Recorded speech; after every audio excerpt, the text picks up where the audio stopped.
하나님께서 이 오후에 우리가 가는 길들이 어떤 길인지를 보게 하시고, 또 하나님께서 내게 원하시는 길이 뭔지를 또 깨닫게 하시고 가게 하시는 은혜가 있기를 주의 이름으로 축복합니다.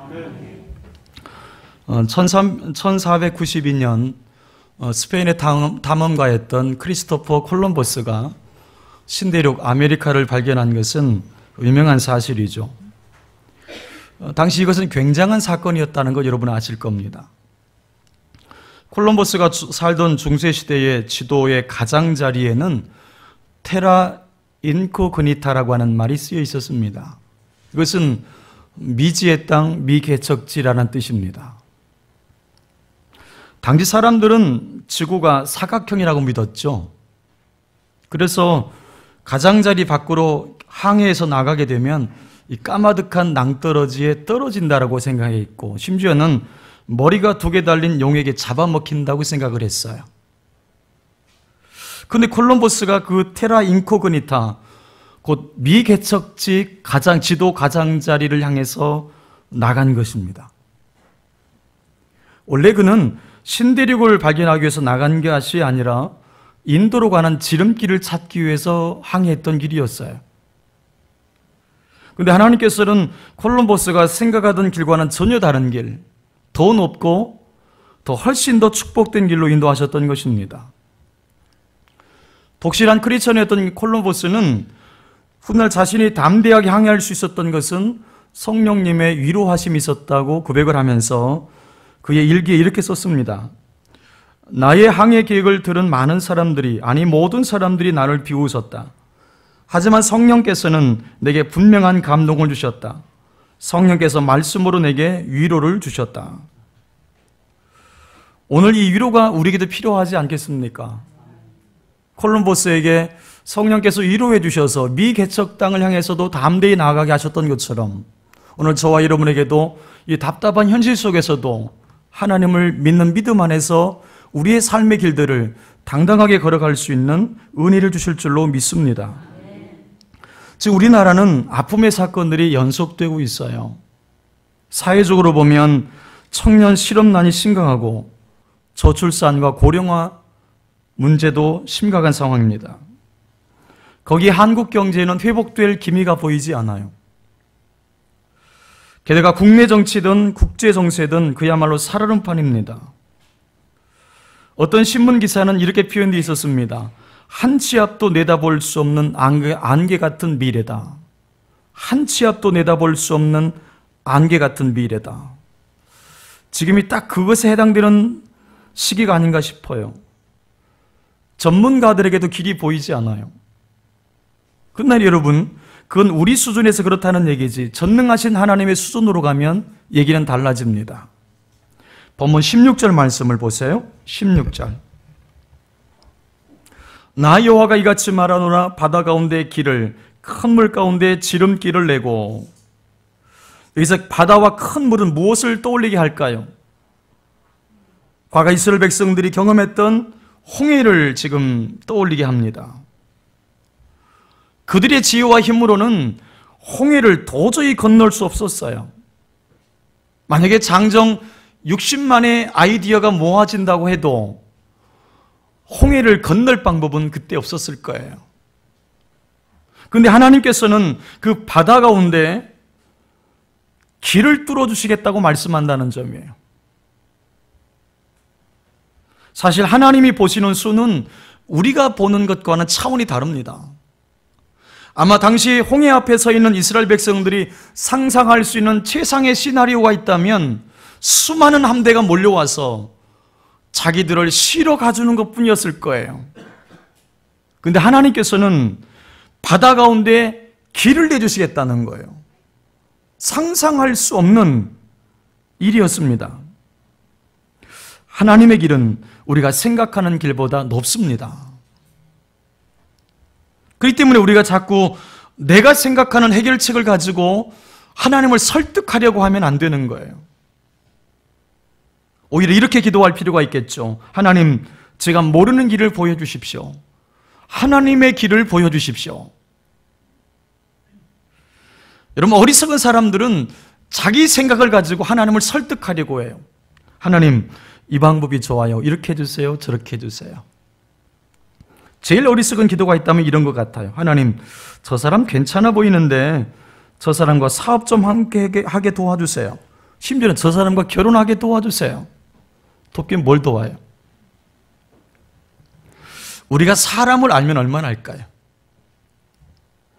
어찌 보면 속았기 때문에 지금 사람과 사는지도 모르죠. 너무 다 알았으면 안 살 수도 있었겠죠. 요즘 아이들이, 우리 젊은 아이들이 동거 후에 결혼을 선택하는 경우가 많다 그래요. 일정 기간 살아보고 나서 결혼을 결정하는 거예요. 제가 볼 때에 조금 살아보면 그 사람을 좀 더 많이 알까요? 사람 속은 모릅니다. 그렇기 때문에 내 짧은 생각으로 하나님을 설득하려고 하기보다는 이런 기도가 필요합니다. 하나님, 저는 잘 모릅니다. 하나님께서 인도해 주세요. 하나님께서 선택할 수 있도록 도와주세요. 그렇게 내 생각을 내려놓고 그냥 하나님의 인도를 받아가는 삶이 가장 복된 삶인 줄로 믿습니다. 하나님이 내시는 길은 그냥 길이 아니라고 본문은 표현되어 있어요. 지름길이다, 이런 표현되어 있어요. 하나님은 큰 물 가운데 지름길을 낸다고 말씀하셨어요. 한국의 택시기사는 세계적으로 유명한 거 아시죠? 총알택시는 한국만 있습니다. 영등포에서 인천까지 30분 만에 찍을 수 있는 기사는 한국 기사밖에 없어요. 미국 LA 운전면허 시험장에서는 한국에서 좀 운전 좀 했다는 사람들은 반드시 한 번은 떨어뜨립니다. 그래서 겸손하게 만든 다음에 면허증을 줘요. 우리나라 택시기사들을 보면 택시기사만 아는 길이 있어요. 그래서 상습 정체 구간을 만난다 할지라도 요리조리 잘 빠져나가서 목적지에 늦지 않게 도착을 해줍니다. 대단한 실력들을 갖고 있어요. 여러분, 길이 없는 것이 아니라 내가 모를 뿐인 거죠. 바둑 1급에게는 전혀 보이지 않는 길이 프로 1단에게는 보입니다.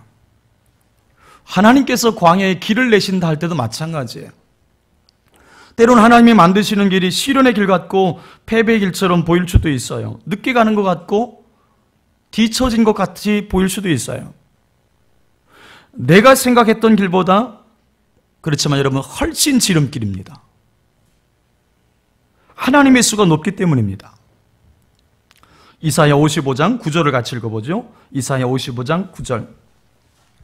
시작. 이는 하늘이 땅에서 높음같이 내 길은 너희의 길보다 높으며 내 생각은 너희 생각보다 높음이니라. 아멘. 여러분, 그래서 우리 인생을 하나님의 시각으로 봐야 돼요.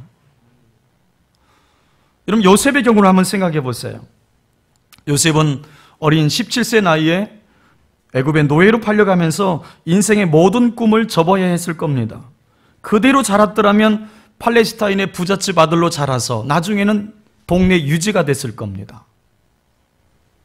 근데 그 꿈이 10대에 산산조각이 나버린 거죠. 그 당시 한번 노예로 팔리면 평생 노예입니다. 벗어날 길이 없어요. 자신의 고향으로 돌아올 소망도 없어요. 또 보디발의 집에서 형편이 좀 나아지는가 했더니 누명을 쓰고 감옥에 갇힙니다. 어찌 보면 요셉이 이렇게 말할 수도 있었을 것 같아요. 내 인생은 뭐가 되는 게 없어. 이렇게 절망했을 가능성도 없지는 않아요. 근데 여러분, 잘 보시면 요셉이 내리막길이라고 생각했던 그 길이 하나님이 보시기에는 오르막길이었어요. 하나님이 준비하신 축복으로 가는 길이었고 애굽의 총리가 되려는 길이었어요. 여러분, 생각해 보십시오. 팔레스타인에서 자란 요셉이 정상 코스를 통해서 애굽에 가서 국가고시를 치르고 수만 명의 공무원들과 경쟁해서 총리까지 올라가려면 할아버지가 돼도 안 됩니다. 길이 없습니다. 그렇지만 노예로 떨어진 그 길이 축복된 결론으로 가는 길이었던 겁니다. 하나님이 길을 내시면 되는 거예요. 사람의 생각으로 길이 없는 거지 하나님께서 하시면 반드시 길이 있습니다. 그러니 여러분 자녀들의 앞길이나 여러분의 인생의 앞길이 안 보인다고 염려하지 마세요. 내가 안 보일 뿐이지 하나님이 못 보시는 게 아니에요. 하나님은 우리 인생을 다 보고 계십니다. 어느 때에 어느 길을 걸어야 축복의 길이 되는지를 하나님은 다 아세요. 그렇기 때문에 그분께 맡기면서 하십시오. 내 길을 여호와께 맡기라. 그리하면 어떻게 하신다? 그가 이루신다. 그것이 믿음이잖아요. 걱정과 염려가 많은 사람들은 믿음이 없는 거예요. 여러분, 믿음의 사람은 걱정하기보다 뭐 할까요? 믿음의 사람은 걱정하기보다 뭐 할까요? 예, 답은 잘 알고 있죠. 하지는 않으면서 믿음의 사람은 걱정하기보다 기도한다는 거죠. 영국의 탁월한 설교가했던 찰스 스펄전은 이런 말을 했습니다. 하루 온종일 염려하는 것보다 단 10분 기도하는 것이 훨씬 낫다. 여러분이 할 일은 성실하게 하십시오. 그리고 하나님께 맡기세요. 그럼 하나님이 하십니다. 믿음이라고 하는 것은 하나님께 내 삶을, 내 인생을 맡기며 사는 거예요. 내 길을 하나님께 맡기며 사는 거예요. 그럴 때 이루시는 하나님의 역사를 체험하며 사는 것이 신앙생활이에요. 여러분, 우리나라 경제도 그렇습니다. 우린 이때까지 청년 실업 문제나 경제 성장 문제에 있어서 대기업이 흔들리면 대한민국 경제가 다 망할 것처럼 생각해 왔어요. 물론 대기업의 역할이 중요합니다. 여러분, 그렇지만 그에 못지않은 수훈 공신들이 많이 있어요. 며칠 전에 경제란에 이런 내용이 실렸었는데요. 지난해 우리나라 벤처기업 3만 1260개의 매출액이 삼성전자의 매출액을 앞질렀어요. 일자리도 삼성전자에 비해서 7배가 넘게 만들어냈습니다. 그뿐만이 아니에요.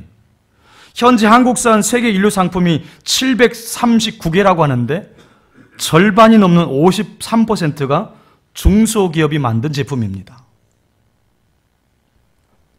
꾸준히 한 우물을 파서 세계적인 경쟁력을 갖춘 강소기업들이 우리나라에 많이 있다는 뜻이에요. 어찌 보면 한국 경제의 희망이 우리가 생각지도 못한 곳에서 지금 만들어져 가고 있는지도 몰라요. 여러분, 기독교 역사도 마찬가지입니다. 1949년에 중국의 공산정부가 들어서면서 당시 서양 선교사들을 다 강제 추방했습니다. 그때 선교사들이 추방되면서 어떤 생각을 가졌냐면 지도자를 상실한 중국 교회는 급속도로 추락할 줄 알았어요. 여러분, 그런데 그로부터 수십 년이 지난 지금 중국의 지하 교회는 끈질기게 살아남았고 자체 리더를 양성해서 지금 1억을 추산하는 기독교인을 갖고 있습니다. 하나님의 방법은 항상 우리의 생각을 초월합니다. 어떤 사람들은 한국교회의 미래에 대해서 비관하는 분들도 있어요. 그렇지만 저는 그렇게 생각하지 않아요. 우리가 전혀 알지 못하는 부흥 스토리를 하나님이 준비하고 계실 것이기 때문입니다. 여러분, 교회의 주인은 예수님이에요. 예수님이 한국교회를 버리지 않는 한 음부의 권세가 교회를 이길 수 없어요. 주님이 교회를 붙잡고 있기 때문입니다. 여기서 한 가지 꼭 기억할 것이 있어요. 하나님의 길을 가고자 할 때 자신이 가진 것을 보지 말아야 된다는 점이에요. 하나님의 길을 가고자 할 때 내가 가진 것을 보지 말아야 돼요. 혹 나는 가진 것이 없어서 남보다 좋은 길을 가지 못한다고 생각하십니까? 나는 배운 것이 모자라서 남보다 뒤처진다고 생각하십니까? 중국 알리바바의 그룹의 창업자인 마인 회장이 있습니다. 이 마인 회장은 명문대를 나오지 않았고 IT 분야를 전공하지 않았어요. 그저 가난한 집에서 자란 평범한 영어 강사였어요. 그런 그가 창업 15년 만에 중국을 넘어서 세계를 집어삼키고 있습니다. 지난 스탠퍼드 대학의 졸업식 강의를 마윈 회장이 했는데요. 영어를 유창하게 하잖아요, 이분이요. 스탠퍼드 대학에서 졸업식에서 강의할 때, 졸업자들에게 강의해 줄 때 아주 재미있는 표현을 썼어요. 자신의 성공 비결은 돈과 기술과 계획이 없었기 때문이었다. 그런 표현을 썼어요. 이 세 가지가 없었기 때문에 자신이 성공할 수 있었다는 거예요. 돈이 없으니까 돈으로 해결할 수 있는 문제를 치열하게 고민해서 아이디어와 노력으로 해결해냈고, 기술이 없으니까 능력 있는 기술자를 존중하고 우대했다는 겁니다. 또 계획이 없었기 때문에 시장의 흐름에 발빠르게 맞출 수 있는 유연성을 갖출 수 있었다고 말을 했어요. 내가 가진 것이 없다고 우리 길이 막히는 것이 아닙니다. 하나님께서는 빈 털털이었던 난민에 불과했던 이스라엘 백성들을 적과 꿀이 흐르는 땅으로 인도해 가셨어요. 야곱을 생각해 보세요. 도망자 신세였던 야곱이 하나님의 길에 들어서자 여러분 20년 뒤에 엄청난 부를 가지고 가족들을 데리고 고향으로 돌아오게 하십니다. 어찌 보면 가진 것이 없었기 때문에 하나님이 길을 보여주신 거예요. 다른 식으로 말해보면 가진 것이 없었기 때문에 하나님의 길만 사모했는지도 몰라요. 우리의 약함은 하나님 안에서 강함이 될 수 있습니다. 바울도 그런 표현을 썼잖아요. 내가 약한 그때의 강함이다. 내가 약한 그때의 강함이니라. 역설적이지만 믿음으로 사는 자는 늘 그것을 체험할 수 있습니다. 사랑하는 여러분, 여러분 스스로 약하다고 생각하십니까? 내 자신이 늘 부족하다고 생각하십니까? 여러분, 가진 것이 없다고 길이 막히는 게 아니에요. 늘 하나님의 말씀에 순종하면서 겸손히 한 걸음씩 나아가 보십시오. 여러분, 그러면 지금의 형편이 아무리 어려워도 하나님께서는 반드시 축복된 미래를 열어가실 줄로 믿습니다. 또 하나 기억할 것이 있습니다. 하나님이 내시는 길은 거룩한 길이라는 점이죠. 하나님이 내시는 길은 거룩한 길이에요. 본문 14절과 15절에 보면 거룩한 여호와라는 말이 계속 반복되는데 이유가 있어요. 하나님이 거룩하시기 때문에 성도에게 내어주는 모든 길은 거룩한 길입니다. 이사야 35장 말씀을 보죠. 이사야 35장 8절을 같이 읽어보겠습니다. 이사야 35장 8절 시작. 거기에 대로가 있어 그 길을 거룩한 길이라 일컫는 바 되리니 깨끗하지 못한 자는 지나가지 못하겠고 오직 거룩 구수감을 입은 자들을 위하여 있게 될 것이라. 우매한 행위는 그 길로 다니지 못할 것이며. 아멘. 그 길을 어떻게? 거룩한 길이라고 일컫는다, 이렇게 표현되어 있어요. 거룩한 길이다, 홀리 웨이, 거룩한 길이다, 이렇게 표현되어 있습니다. 이 말 속에는 적어도 두 가지 의미가 담겨 있어요. 이걸 잘 기억하셔야 돼요. 첫째는 하나님이 내시는 길은 거룩한 자에게만 보인다는 거죠. 내 영혼이 맑지 못하고 내 마음이 더럽혀져 있으면 하나님이 내시는 길을 볼 수가 없어요. 하나님이 길을 내어주셔도 그것이 보이질 않아요. 바울의 경험을 한번 생각해 보죠. 사도행전 16장은 선교 역사에 있어서 매우 중요한 전환점을 맞는 그런 장입니다. 지금까지 바울 선교는 아시아 중심, 소아시아 중심 선교였다면 16장을 기점으로 해서 이제 유럽 선교의 문이 열리는 그런 시점입니다. 바울은 아시아를 떠날 생각을 못했죠. 그때 놀라운 성령의 인도하심을 경험하게 되는데 그 상황을 이렇게 묘사하고 있습니다. 사도행전 16장 6절 7절을 보세요. 6절 7절. 성령이 아시아에서 말씀을 전하지 못하게 하시거늘 그들이 부르기아와 갈라디아 땅으로 다녀가 무시아 앞에 이르러 비두니아로 가고자 애쓰되 예수의 영이 허락지 아니하시는지라. 예수의 영은 성령을 가리키죠. 성경의 표현대로 하면 말씀을 전하지 못하게 하셨다. 학자들은 이것에 대해서 여러 가지 해석을 합니다. 말씀을 전하지 못하게 했다는 말이 무슨 말이냐? 바울의 입을 막았다는 말이냐? 아니면 환경을 통해서 말씀을 전하지 못할 환경이 되었다는 말이냐? 정확하진 않지만 어찌되었든 말씀을 전하지 못하게 하셨다. 예수의 영이 허락지 아니하셨다. 지금 바울은 뭘 느끼고 있는 거예요? 길을 막으시는 성령님을 경험하고 있는 거예요. 길을 막으시는 성령님. 아시아 선교를 막으시는 성령님을 경험했어요. 여러분, 때론 길이 막힐 수 있습니다. 우리의 길을 막으시는 성령님을 경험할 수 있다는 얘기죠. 우린 쉽게 생각해서 복음 전하는 일인데 어디에서 전한들 뭐가 문제가 있나 이 생각할 수 있죠. 아닙니다. 하나님은 복음의 방향 키를 갖고 계세요. 바울을 통해서 이루고자 하셨던 선교 역사가 있습니다. 바울이 온 세계에 다 복음을 전할 수는 없잖아요. 복음 사역자가 바울만 있는 건 아니었어요. 여러분 그렇지만 기억할 것이 있어요. 반드시 바울을 통해서만 이룰 사역이 있었다는 거죠. 그래서 하나님은 아시아 선교를 막으셨던 겁니다.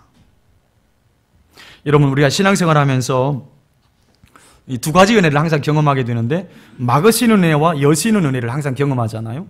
근데 제가 볼 때, 제가 경험한 상황을 보면 막으시는 은혜가 훨씬 더 큰 은혜다. 막으시는 은혜가 훨씬 더 큰 은혜다. 때론 사업이 안 될 수도 있고, 때론 직장이 막힐 수도 있고, 때론 돈이 막힐 수도 있고, 때론 결혼이 막힐 수도 있어요. 살다 보면 이렇게 막힐 때가 있죠. 여러분, 그렇지만 그때 막힌다고 해서 답답해하거나 염려하거나 불안해할 필요 없어요. 또 불평할 필요가 없어요.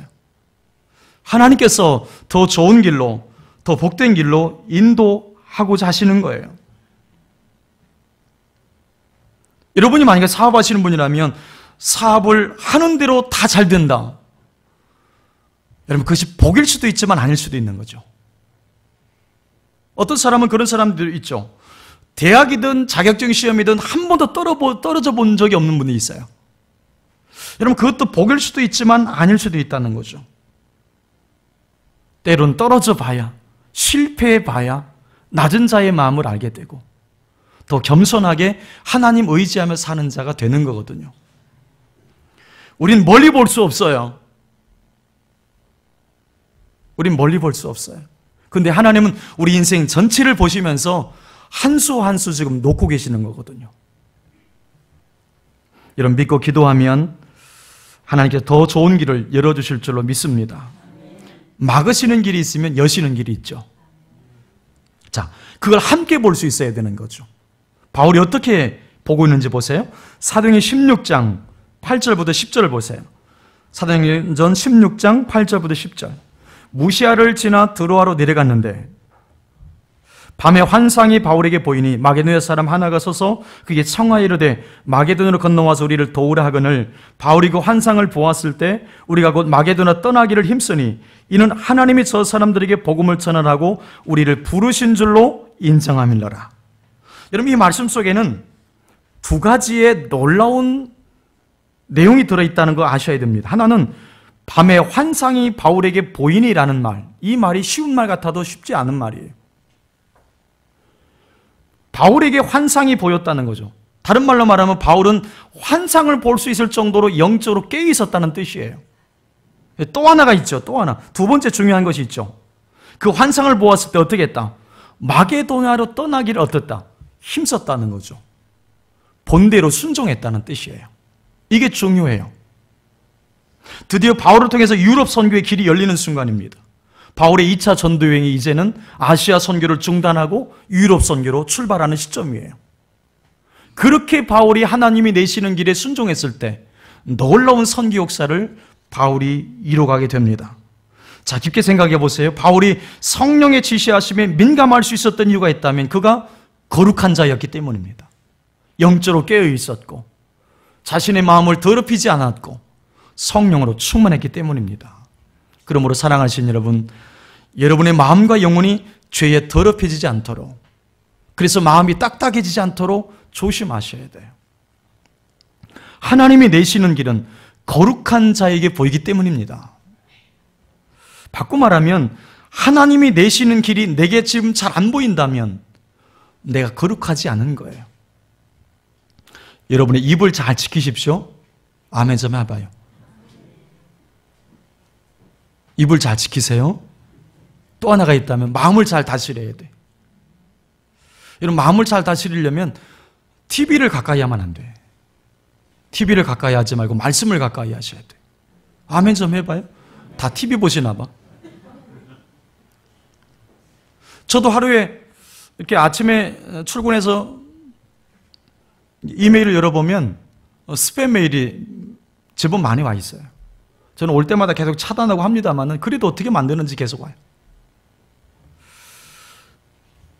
오늘 아침에도 이제 아침에 주일에 와서 딱 보니까 색다른 만남을 원하시나요? 이런 것도 있어요. 상상 이상의 스릴 있는 만남을 준비되어 있습니다. 뭐 이런 것도 있고. 또 비아그라 사라고 하는 것도 자주 와요. 내가 누군 줄 알고 비아그라를 얘기하는지 잘 모르겠어요. 우리가 마음을 지켜가려는 것이 얼마나 어려운지 몰라요. 여러분 인터넷 신문을 보다 보면 양쪽에 굉장히 다양한 것들이 다 들어있어요. 신문 보도로 들어갔다가 엉뚱한 것에 팔려가지고 하루 종일 그것만 보는 사람들도 있어요. 그 마음을 다스린다는 것이 얼마나 어려운지 몰라. 그래서 우리는 성령님의 도우심을 순간순간 구해야 합니다. 그래서 내 마음이 더럽히지 않도록 다스려 가셔야 돼요. 그래야 하나님이 내시는 길을 볼 수 있기 때문입니다. 두 번째, 그 길이 거룩한 길이라고 하는 의미 속에는 또 하나의 의미가 있다면 예수 그리스도의 보혈로 거룩함을 입은 자만이 그 길을 걸어갈 수 있다는 거예요. 회개하지 않는 자, 거듭나지 않은 자는 결코 갈 수 없는 길이에요. 이 길은 세상의 길과 차별화된 길입니다. 세상 사람들은 하나님의 사람들이 가는 길을 전혀 이해할 수 없어요. 어떻게 술, 담배를 안 하고 살지? 어떻게 황금 연휴에 자기 돈까지 쓰면서 선교를 가지? 노래들 주말에 어떻게 주일에 매번 교회 가서 예배하고 봉사하지? 어떻게 원수를 사랑하지? 세상 사람들은 도무지 이해할 수 없는 길입니다. 여러분, 우리가 가는 길은 세상 사람들과 전혀 다른 길이에요.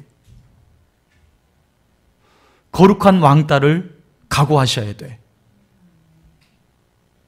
제가 거룩한 왕따를 제가 만든 단어인 줄 알았더니 검색해 보니까 다른 사람들이 많이 쓰고 있더라고. 여러분, 거룩한 왕따를 각오하셔야 돼요. 만약에 여러분이 세상 사람들을 만나도 별 불편함이 없다면 여러분이 성격이 좋은 게 아니라 믿음이 없는 거예요. 여러분, 믿음 있는 사람은 세상 사람들을 만나면 불편해야 되고 믿음의 사람을 만나면 편해야 돼요. 믿음의 사람들이 걸어갔던 길은 욕먹는 길이었고요, 박해받는 길이었다고 마태는 말합니다. 그러면서 이렇게 말하죠. 기뻐하고 즐거워하라. 하늘에서 너희 상이 큼이라. 세상 사람들 비유 맞출 생각하지 마세요. 거룩한 왕따를 각오하고 당당하게 하나님이 원하시는 거룩한 길을 걷는 자가 되시기 바랍니다. 여기 하나님의 보장이 있습니다. 우리가 하나님의 길을 갈 때에 하나님께서 우리 앞에 있는 방해물들을 많이 치워주신다는 거죠. 이사야 35장 9절을 보세요. 35장 9절 같이 읽어볼까요? 시작. 거기에는 사자가 없고 사나운 짐승이 그리로 올라가지 아니하므로 그것을 만나지 못하겠고 오직 구속함을 받은 자만 그리로 행할 것이며. 아멘. 여기 사자나 사나운 짐승은 고난을 상징합니다. 진짜 사자가 나타난다는 뜻은 아니고요. 여러분, 사자 만나본 적 없잖아요. 동물원에나 있지 우리 앞에 사자가 나타난 적은 없어요. 이게 고난을 상징하는 거예요. 그럼 이 말이 어떤 의미냐면 고난에서 아예 열외를 시켜준다는 뜻은 아니에요. 오히려 어떤 의미가 있냐면 주님께서 함께 계시면서 고난 중에 더 큰 은혜를 입혀주신다는 뜻이에요. 특별히 영적 공격으로부터, 사단의 영적 공격으로부터 우리를 지켜준다는 의미가 있어요. 우리가 인생의 길을 걸어가면서, 구속받은 자의 길을 걸어가면서 수많은 원수들의 공격이 있을 때 하나님의 보호하심이 입혀질 것이라는 뜻입니다. 그래서 하나님이 인도하시는 길은 안전한 길이에요. 사람들은 하나님이 내신 길이 불안하고 위험하다고 생각할 수 있어요. 왜냐하면 홍해 가운데 길이 났기 때문입니다. 근데 놀라운 게 있죠. 출애굽기 14장에 보면 이런 말씀이 있습니다. 14장 21절 같이 읽어보죠. 출애굽기 14장 21절 시작. 모세가 바다 위로 손을 내밀매 여호와께서 큰 동풍이 밤새도록 바닷물을 물러가게 하시니 물이 갈라져 바다가 마른 땅이 된지라. 하나님이 홍해 가운데 내신 그 길이 안전한 길이었어요. 왜 그러냐면 하나님이 그 바닷길을 다 말리셨어요. 상상할 수 없는 일이 일어난 것입니다. 밤새도록 동풍을 불게 하셔서 바닷물이 물러가게 하시고 물러가서 갈라져 있는 그 바다를 다 말려버렸어요. 여기 마른 땅이라고 하는 것은 습기가 없이 완전히 마른 것을 말해요. 그러니까 이스라엘 백성들이 바다가 갈라지고 나서 곧바로 건넌 게 아니에요. 하나님이 다 말려내 주신 다음에 그때 건너가게 하신 거예요. 하나님이 얼마나 섬세한지 몰라요. 만약에 질퍽되는 그 갯벌을 이스라엘 백성들 한 200만이 쑥 밀려 들어갔더라면 아마 거기서 다 난리가 났을 거예요. 하나님이 내시는 길은 안전합니다. 그리고 튼튼해요. 근데 세상 길은 정반대예요. 출세길, 탄탄대로 아름다워 보일 수 있지만 위험할 수 있다는 거죠. 여러분, 그 길을 걷다가 교만해져서 추락하는 사람들이 얼마나 많은지 몰라요. 화려한 길이 오히려 위험한 길일 수 있다는 겁니다. 그런데 하나님의 길은 소박해 보여도 안전한 길이에요. 자, 14장, 출애굽기 14장 28절 29절을 보세요. 14장 28절 29절 중요한 말씀이 나옵니다. 같이 읽어보죠. 시작. 물이 다시 흘러 병거들과 기병들을 덮되 그들의 뒤를 따라 바다에 들어간 바로의 군대가 다 덮으니 하나도 남지 아니하였더라. 그러나 이스라엘 자손은 바다 가운데를 육지로 행하였고 물이 좌우의 벽이 되었더라. 아멘. 물이 좌우의 벽이 되었다. 벽이 되었다. 여기 벽이라고 하는 이 단어가 히브리어 호마입니다. 호마.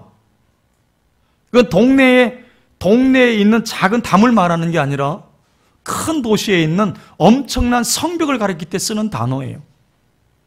그만큼 홍해 바다가 깊었다는 얘기예요. 여기에 또 은혜가 있습니다. 똑같이 홍해 안에 있었지만 추억해오던 애굽의 전차대를 몰살시킨 그 죽음의 물이었었지만 이스라엘 백성들에게는 물 한 방울 묻히지 못했습니다. 그저 거대한 벽으로 서 있을 수밖에 없었어요. 물이 어디로 간 게 아닙니다. 하나님이 보호하셨기 때문에 이스라엘에게 오지 못한 거예요. 우리 역시 하나님의 보호하심이 없다면 우리도 이 땅 가운데 그 물에 죽고 말 거예요. 사랑하는 여러분, 기억하셔야 됩니다. 우리 똑같이 대한민국에 살고 있어요. 예수 믿는 사람이나 예수 믿지 않는 사람들이나 똑같이 우리는 대한민국에 살고 있죠. 청년 실업이나 불경기, 우리에게 안 올 리는 없어요. 거기에다 우리는 다양한 영적인 공격도 받고 있습니다. 그러나 우리가 세상 사람들과 다른 점이 있어요. 그게 뭐냐면 하나님의 호마가, 하나님의 벽이 여러분을 지키고 있는 줄로 믿습니다. 수없이 고난의 바다가 계속 우리를 덮쳐오지만 보혈의 은총이 여러분을 덮고 있는 줄로 믿습니다. 그래서 우리는 그 속으로 길을 뚫고 갈 수 있는 거예요. 사랑하는 여러분, 이제부터는 여러분이 생각한 길, 육의 눈에 좋아 보이는 길을 걷지 않기를 바랍니다. 그 길은 생명의 길이 아니라 멸망의 길일 수 있어요. 어떤 길은 사람의 눈에 좋게 보이지만 결국은 사망의 길이라는 잠언의 말씀도 있잖아요. 이제는 하나님이 내시는 그 길, 가장 빠르고 가장 안전한 그 길을 우리 모두가 걸어갈 수 있기를 주님의 이름으로 축원합니다.